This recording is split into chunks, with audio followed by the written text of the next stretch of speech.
Hey everybody, Davey here from Davey's World Fishing. Today I'm going to show you how to tie a loop knot for your topwater baits. Now, a loop knot is not an essential knot for you to know, but it's a great knot to have in your arsenal if you're fishing a lot of topwater. This one happens to be tied up to a frog, and I'm using this bright blue line for visual purposes. But what it does is that loop is just that. It's a little loop, if you can see it there, that's right at the end of your line that attaches to your bait. What happens with that loop is you give your bait a lot more freedom to move. When you have a regular knot and it's cinched down tight up against the eyelet, if it's off just askew a little bit, your bait can actually swim off to one direction, or it can loop or roll. Not ideally what you're looking for. Let's keep watching and I'll show you exactly how to tie this knot step for step.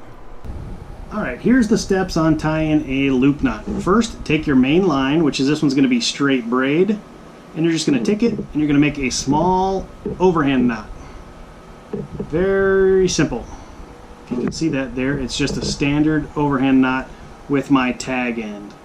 So what I'm going to do now is I'm going to take my frog and I'm going to thread that on through and bring that right up to where that knot is, or very close to it at least. Then I'm going to take my tag end, I'm going to go through that overhand knot to my main line, and I'm going to wrap that around 3 times. There's 1, 2, and 3. Once I did that, I'm going to take that tag end and I'm going to bring it right through the little overhand knot that we tied earlier, and we're going to pull that tight.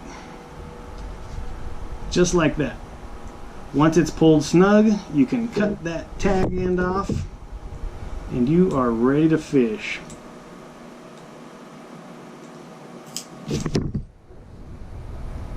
There you are. You have a nice little loop at the end of your line there with your frog. This works great with the topwater and the frog because your frog can get a little bit more action. So those were the steps to tie the topwater loop knot. It's a very simple knot. Like I said, I'll fish this on some of my deep divers as well, just because you get more freedom. Some of my swim baits, some of my rubber baits, you know, this kind of style bait here, you just get a little bit more action every time you tie on with that loop knot. I know a lot of live bait guys in Florida are using this as well, and I'm sure it's bound to take off here in Southern California as well. I do appreciate y'all checking in. Do me a favor, hit that like button down below and subscribe to Davey's World Fishing up in that right hand corner. We'll see you out on the water.